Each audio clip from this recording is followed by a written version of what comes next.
Bro, ನಿಮ್ಗೊಂದು serious ಪ್ರಶ್ನೆ ಕೇಳ್ತೀನಿ. ನಿಮ್ಗೊಂದು ಕಡೆ ಜಾಬ್ ಇಂಟರ್ವ್ಯೂ ಇದೆ ಅಂತ ಇಮ್ಯಾಜಿನ್ ಮಾಡ್ಕೊಳ್ಳಿ. ನೀವು ಅದಕ್ಕಾಗಿ ದಿನಗಟ್ಲೆ ಓದಿದ್ದೀರಾ, ಸಿಕ್ಕಾಪಟ್ಟೆ ತಯಾರಿ ಮಾಡಿದ್ದೀರಾ. ಆದರೆ ಇನ್ನೇನು ಲಾಸ್ಟ್ ಮಿನಿಟ್ ಬಂತು ಅನ್ನೋವಾಗ ರೂಮ್ ಒಳಗೆ ಹೋಗೋಕೆ ಮುಂಚೆ ನಿಮ್ಮ ಮನಸ್ಸು ನಿಮಗೆ ಮೋಸ ಮಾಡಲು ಶುರು ಮಾಡುತ್ತೆ. ಒಳಗಿನಿಂದ ಒಂದು ಭಯದ ಧ್ವನಿ ಬರುತ್ತೆ. ನನ್ನ ಕೈಲಾಗಲ್ಲ, ನಾನು ಸೆಲೆಕ್ಟ್ ಆಗಲ್ಲ, ನನಗಿಂತ ಬೇರೆಯವರು ತುಂಬ ಬುದ್ಧಿವಂತರಿದ್ದಾರೆ, ನಾನಿಷ್ಟು ದೂರ ಬಂದು ಏನು ಪ್ರಯೋಜನ ಗುರು? ಈ ಆಂಗ್ಸೈಟಿ, ಈ ಸೆಲ್ಫ್ ಡೌಟ್, ಈ ಓವರ್ ಥಿಂಕಿಂಗ್ ಇದನ್ನು ನೀವು ಇವತ್ತು ಅನುಭವಿಸ್ತಿರಬಹುದು. ಆದರೆ ಇದನ್ನೇ 5000 ವರ್ಷಗಳ ಹಿಂದೆಯೇ ಅರ್ಜುನನಿಗೂ ಆಗಿತ್ತು. ಆ ಸಮಸ್ಯೆಯನ್ನು ಶ್ರೀಕೃಷ್ಣರು ಅಲ್ಲೇ ಸಾಲ್ವ್ ಮಾಡಿಕೊಟ್ಟಿದ್ದಾರೆ. ಆ ಸಮಯದಲ್ಲಿ ಅರ್ಜುನನಿಗೆ ಇಂಟರ್ವ್ಯೂ ಇರಲಿಲ್ಲ, ಆದರೆ ಅವನ ಮುಂದೆ ಸಾವಿನ ಭಯ ಹುಟ್ಟಿಸೋ ಯುದ್ಧ ಇತ್ತು. ಮತ್ತು ಅವನ ಮನಸ್ಸಿನಲ್ಲಿ ಏನು ನಡೀತಿತ್ತೋ ಎಕ್ಸಾಕ್ಟಾಗಿ ಅಕಸ್ಮಾತ್ ಇವತ್ತು ನಿಮ್ಮ ಮನಸ್ಸಿನಲ್ಲೂ ಅದೇ ನಡೀತಾ ಇರಬಹುದು. ಸೊ ಇವತ್ತು ನಾವು ಡಿಕೋಡ್ ಮಾಡೋಣ ಭಗವದ್ಗೀತೆಯ 5 ಮೋಸ್ಟ್ ಪವರ್ಫುಲ್ ಸೈಕಾಲಜಿ ಟೆಕ್ನಿಕ್ಸ್. ನೆನ್ಪಿಡಿ, ಇದು ಕೇವಲ ಒಂದು ಧಾರ್ಮಿಕ ಪುಸ್ತಕ ಅಲ್ಲ ಬ್ರೋ, ಇದು ನಿಮ್ಮ ಮೆದುಳಿನ ಆಪರೇಟಿಂಗ್ ಸಿಸ್ಟಮ್. Let's begin. ನಮ್ಮ ಲಿಸ್ಟ್ನಲ್ಲಿ ಮೊದಲನೇದು ಟೆಕ್ನಿಕ್ ನಂಬರ್ 1, ಸ್ಥಿತಪ್ರಜ್ಞ ಕಾನ್ಸೆಪ್ಟ್ ಅಥವಾ ಸಮಚಿತ್ತ. ಕುರುಕ್ಷೇತ್ರದಲ್ಲಿ ಅರ್ಜುನ ಫುಲ್ ಕನ್ಫ್ಯೂಸ್ ಆಗಿದ್ದಾಗ ಗೀತೆಯ 2ನೇ ಅಧ್ಯಾಯ 38ನೇ ಶ್ಲೋಕದಲ್ಲಿ ಶ್ರೀಕೃಷ್ಣರು ಒಂದು ಅದ್ಭುತವಾದ ಮಾತು ಹೇಳ್ತಾರೆ. ಸುಖ ದುಃಖೇ ಸಮೇ ಕೃತ್ವ ಲಾಭಾಲಾಭೌ ಜಯಾಜಯೌ ತಥೋ ಯುದ್ಧಾಯ ಯುಜ್ಯಸ್ವ ನೈವಂ ಪಾಪಂ ಅವಾಪ್ಸ್ಯಸಿ. ಶ್ರೀಕೃಷ್ಣರು ಇಲ್ಲಿ ಏನು ಹೇಳ್ತಿದ್ದಾರೆ ಗೊತ್ತಾ? ಅರ್ಜುನ, ಸುಖ ಬರಲಿ ದುಃಖ ಬರಲಿ, ಲಾಭ ಆಗಲಿ ನಷ್ಟ ಆಗಲಿ, ಗೆಲುವಾಗಲಿ ಅಥವಾ ಸೋಲಾಗಲಿ, ಇವೆರಡನ್ನೂ ಒಂದೇ ಸಮನಾಗಿ ನೋಡು. Treat them equally. ಇದು ಕೇಳೋಕೆ ನಿಮ್ಮ ಕಿವಿಗೆ ಸ್ವಲ್ಪ ಬೋರಿಂಗ್ ಆಗಿ ಅನಿಸ್ಬೋದು. ಏನು ಸರ್ ಇದು ಹಳೆ ಮಾತು, ಈಗಿನ ಕಾಲದಲ್ಲಿ ಯಾರಿದನ್ನು ಫಾಲೋ ಮಾಡ್ತಾರೆ ಅಂತ ನೀವು ಕೇಳಬಹುದು. ಆದರೆ ವೆಯ್ಟ್ ಮಾಡಿ, ಇಲ್ಲಿದೆ ಮಾಡರ್ನ್ ನ್ಯೂರೋಸೈನ್ಸ್ ಕನೆಕ್ಷನ್. ನಮ್ಮ ಮೆದುಳಿನಲ್ಲಿ ಅಮಿಗ್ಡಲಾ ಅಂತ ಒಂದು ಸಣ್ಣ ಭಾಗ ಇದೆ. ಇದನ್ನು ನಾವು ಫಿಯರ್ ಆ್ಯಂಡ್ ಇಮೋಷನ್ ಸೆಂಟರ್ ಅಂತ ಕರಿತೀವಿ. ಯಾವಾಗ ನಿಮ್ಗೆ ಲೈಫಲ್ಲಿ ವಿಪರೀತ ಸಂತೋಷ ಆಗುತ್ತೋ ಅಥವಾ ವಿಪರೀತ ದುಃಖ ಆಗುತ್ತೋ, ಈ ಅಮಿಗ್ಡಲಾ ಓವರ್ ರಿಯಾಕ್ಟ್ ಆಗೋಕೆ ಶುರು ಮಾಡುತ್ತೆ. ಇದರ ರಿಸಲ್ಟ್ ಏನಾಗುತ್ತೆ ಗೊತ್ತಾ? 1, ನೀವು ಸಂತೋಷದಲ್ಲಿದ್ದಾಗ ಓವರ್ ಕಾನ್ಫಿಡೆನ್ಸ್ ಬಂದು ಫೇಲ್ಯೂರ್ ಆಗ್ತೀರಾ.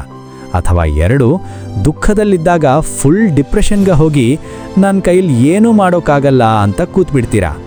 ಅದಕ್ಕೆ ಶ್ರೀಕೃಷ್ಣರು ಹೇಳಿದ್ದು ಸ್ಥಿತಪ್ರಜ್ಞೆ ಆಗಿರೋ, ಅಂದರೆ ನಿನ್ನ ಮೈಂಡ್ ಯಾವಾಗಲೂ ಸ್ಟಡಿ ಆಗಿರಲಿ. ಒಂದು ಬೆಸ್ಟ್ ಪ್ರಾಕ್ಟಿಕಲ್ ಎಕ್ಸಾಂಪಲ್ ಕೊಡ್ತೀನಿ ನೋಡಿ. ವಿರಾಟ್ ಕೊಹ್ಲಿ, ಅವನು 100 ರನ್ ಹೊಡೆದಾಗ ಅವನ ಮುಖವನ್ನೊಮ್ಮೆ ಗಮನಿಸಿ. ಅಲ್ಲಿ ಕಾಣೋದು ಕಾಮ್ ಫೋಕಸ್. ಅದೇ ವಿರಾಟ್ ಕೊಹ್ಲಿ 0ಗೆ ಔಟ್ ಆದಾಗಲೂ ಆತ ಅಷ್ಟೇ ಕಾಮ್ ಆಗಿರ್ತಾನೆ. ಯಾಕಂದ್ರೆ ಆತ ಇಮೋಷ್ನಲಿ ಸ್ಟೇಬಲ್. ದಿಸ್ ಇಸ್ ಸ್ಥಿತಪ್ರಜ್ಞ. ಮಾಡರ್ನ್ ಸೈಕಾಲಜಿ ಇದನ್ನೇ ಇಮೋಷನಲ್ ರೆಗ್ಯುಲೇಷನ್ ಅಂತೆ ಕರೆಯುತ್ತೆ. ರೀಸೆಂಟ್ ಸ್ಟಡೀಸ್ ಕೂಡ ಇದನ್ನೇ ತೋರಿಸ್ತಾನೆ. ಯಾರು ಲೈಫಲ್ಲಿ ಬರೋ ಇಮೋಷನಲ್ ಅಪ್ಸ್ ಆ್ಯಂಡ್ ಡೌನ್ಸ್ನಲ್ಲಿ ಸಿಲುಕೊಳ್ಳೋದಿಲ್ವೋ ಅವರು ಜೀವನದಲ್ಲಿ ಹೆಚ್ಚು ಸಕ್ಸಸ್ ಆಗ್ತಾರೆ. ಹಾಗಾದರೆ ನೀವೇನು ಮಾಡಬೇಕು?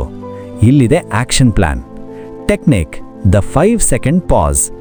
ಯಾವಾಗ ನಿಮಗೆ ತುಂಬ ಸಂತೋಷ ಅಥವಾ ತುಂಬ ದುಃಖ ಆಗುತ್ತೋ ತಕ್ಷಣ ರಿಯಾಕ್ಟ್ ಮಾಡಬೇಡಿ.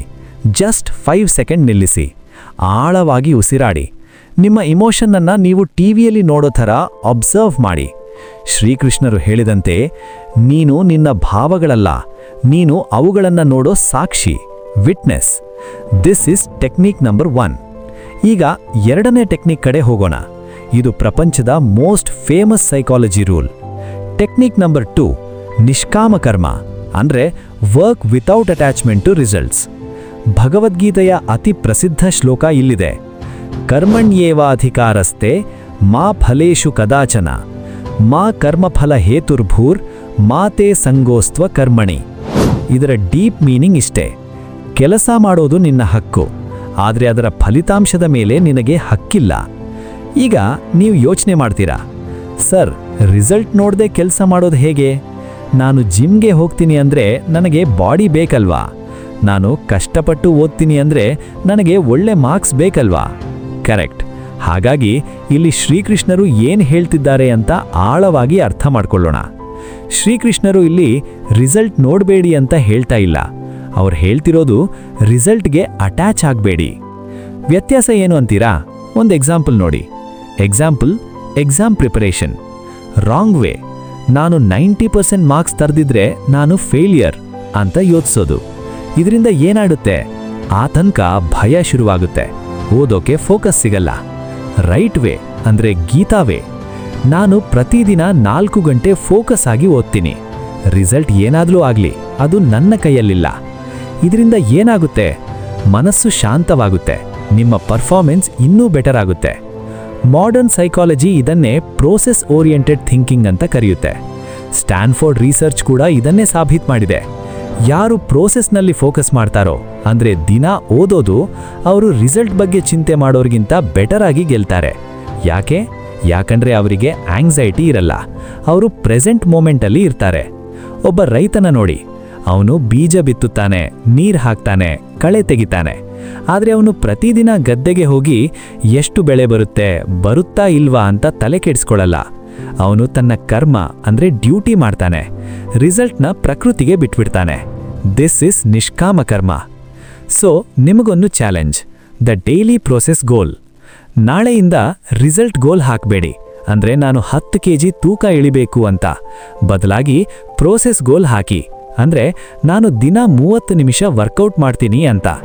ಪ್ರೋಸೆಸ್ನಲ್ಲಿ ಫೋಕಸ್ ಇಂದ್ರೆ ರಿಸಲ್ಟ್ ಆಟೋಮ್ಯಾಟಿಕ್ ಆಗಿ ಬರುತ್ತೆ. Technique number 2 done. ಈಗ 3ನೇ ಪವರ್ಫುಲ್ ಟೆಕ್ನಿಕ್ ನಂಬರ್ 3, ಬುದ್ಧಿಯೋಗ, the power of discriminative intelligence.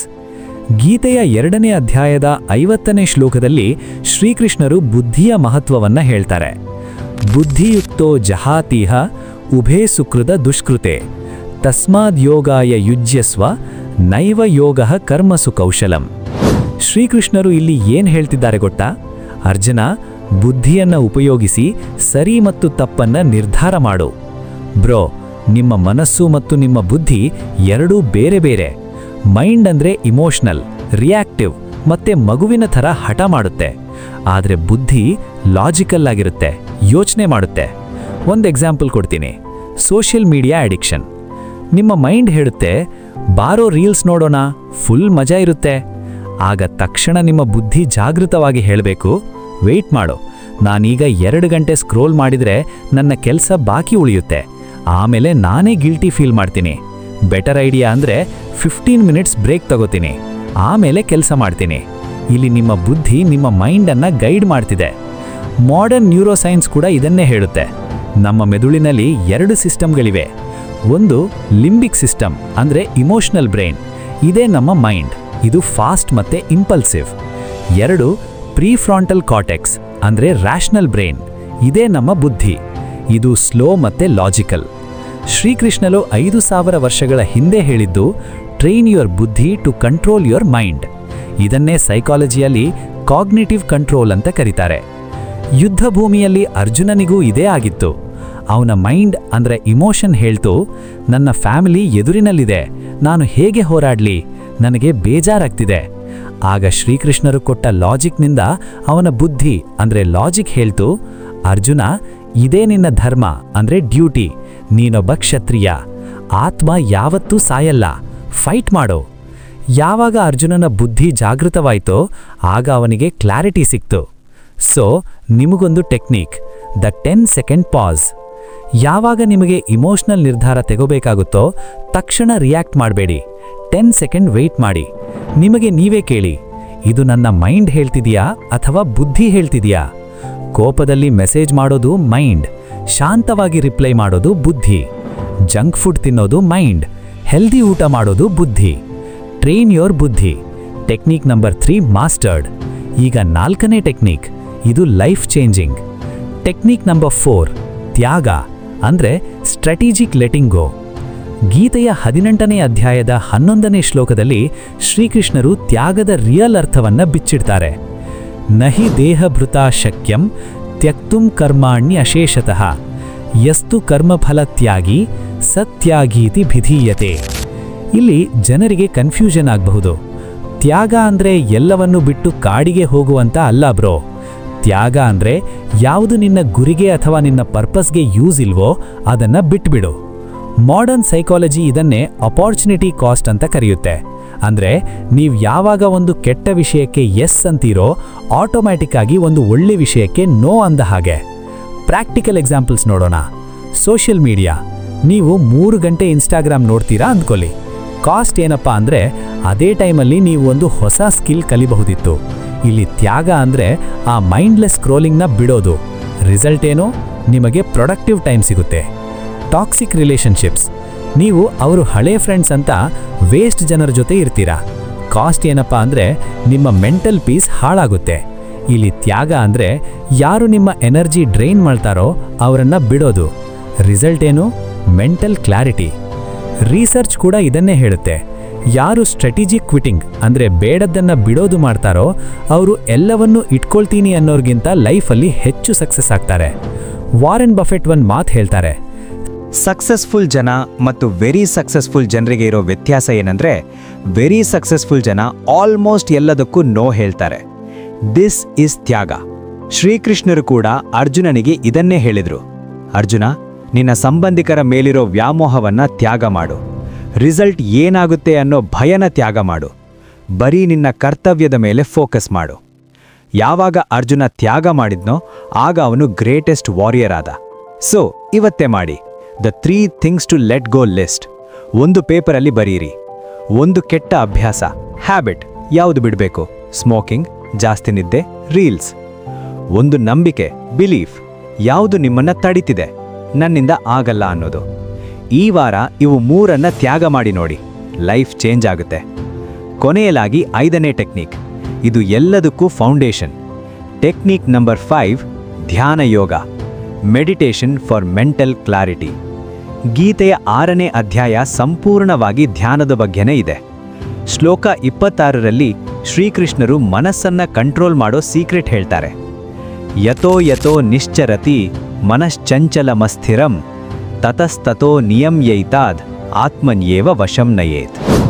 ಶ್ರೀಕೃಷ್ಣರು ಹೇಳ್ತಾರೆ, ಯಾವಾಗ ಈ ಚಂಚಲವಾದ ಮನಸ್ಸು ಅಲೆದಾಡುತ್ತೋ ಅದನ್ನು ಎಳೆದು ತಂದು ನಿನ್ನ ಕಂಟ್ರೋಲ್ಗೆ ತಗೋ. ನಿಮಗೆ ಗೊತ್ತಿರಲಿ, ನಿಮ್ಮ ಮನಸ್ಸು ಒಂದು ಮಂಗ ಇದ್ದ ಹಾಗೆ. ಇದು ಸುಮ್ಮನೆ ಜಂಪ್ ಮಾಡ್ತಾ ಇರುತ್ತೆ. ಬೆಳಗ್ಗೆ 9 ಗಂಟೆಗೆ ಆಫೀಸ್ ಕೆಲಸ ಮಾಡಬೇಕು, 9:05ಕ್ಕೆ ಕಾಫಿ ಕುಡಿಯೋಣ, 9:10ಕ್ಕೆ ಇನ್ಸ್ಟಾಗ್ರಾಮ್ ಚೆಕ್ ಮಾಡೋಣ, 9:15ಕ್ಕೆ ಯಾರೋ ಮೆಸೇಜ್ ಕಳಿಸಿದ್ರೇನೋ. ಇದನ್ನೇ ನಾವು ಮಂಕಿ ಮೈಂಡ್ ಅಂತೀವಿ. ಶ್ರೀಕೃಷ್ಣರು ಹೇಳ್ತಾರ, ಈ ಮಂಗನ ಪಳಗಿಸು, ಟೇಮ್ ದ ಮಂಕಿ. ಹೇಗೆ? ಧ್ಯಾನ ಅಥವಾ ಮೆಡಿಟೇಷನ್ ಮೂಲಕ. ಮಾಡರ್ನ್ ನ್ಯೂರೋಸೈನ್ಸ್ ಕೂಡ ಇದನ್ನು ಕನ್ಫರ್ಮ್ ಮಾಡಿದೆ.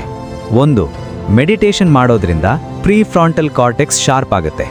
2, ಆಮಿಗ್ದಾಲ ಕಡಿಮೆ ಆಗುತ್ತೆ.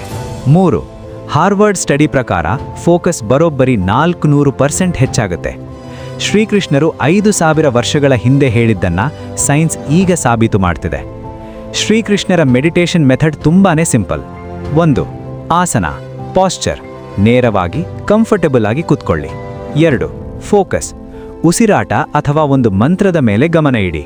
3, ವಿಟ್ನೆಸ್, ಆಲೋಚನೆಗಳು ಬಂದ್ರೆ ಅದನ್ನು ಜಸ್ಟ್ ನೋಡಿ, ರಿಯಾಕ್ಟ್ ಮಾಡಬೇಡಿ. 4, ರಿಟರ್ನ್, ಗಮನ ಬೇರೆ ಕಡೆ ಹೋದ್ರೆ ಮತ್ತೆ ವಾಪಸ್ ಉಸಿರಾಟದ ಕಡೆ ತನ್ನಿ. ರಿಯಲ್ ಲೈಫ್ ಬೆನಿಫಿಟ್ ಬೇಕಾ? ಸ್ಟೀವ್ ಜಾಬ್ಸ್, ವಿರಾಟ್ ಕೊಹ್ಲಿ, ಸುಂದರ್ ಪಿಚಾಯ್ ಇವರೆಲ್ಲ ಡೈಲಿ ಮೆಡಿಟೇಷನ್ ಮಾಡ್ತಾರೆ. ಅದಕ್ಕೆ ಅವರು ಆ ಲೆವೆಲಲ್ಲಿರೋದು. ಅವರು ಭಗವದ್ಗೀತೆ ಓದಿದ್ದಾರೆ, ಧ್ಯಾನ ಪ್ರಾಕ್ಟೀಸ್ ಮಾಡ್ತಾರೆ.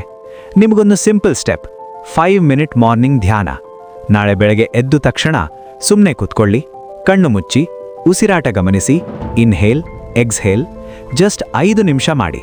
ಯಾವ ಮ್ಯೂಸಿಕ್ ಬೇಡ, ಗೈಡೆಡ್ ಆಡಿಯೋ ಬೇಡ, just silence. Technique number 5 mastered. So friends, ಇವತ್ತು ನಾವು ಕಲ್ತಿದ್ದು ಇಷ್ಟೇ. ಸ್ಥಿತಪ್ರಜ್ಞ, ಗೆಲುವು ಸೋಲಿನಲ್ಲಿ ಸಮಚಿತ್ತ. 2, ನಿಷ್ಕಾಮ ಕರ್ಮ, ಪ್ರಾಸೆಸ್ ಮುಖ್ಯ, ರಿಸಲ್ಟ್ ಅಲ್ಲ. 3, ಬುದ್ಧಿಯೋಗ, ಬುದ್ಧಿಯಿಂದ ಮನಸ್ಸನ್ನ ಕಂಟ್ರೋಲ್ ಮಾಡಿ. 4, ತ್ಯಾಗ, ಬೇಡದ ವಿಷಯಗಳನ್ನ ಬಿಟ್ಟು ಬಿಡಿ. 5, ಧ್ಯಾನ ಯೋಗ, ಮೆಂಟಲ್ ಕ್ಲಾರಿಟಿಗಾಗಿ ದಿನವೂ ಧ್ಯಾನ ಮಾಡಿ.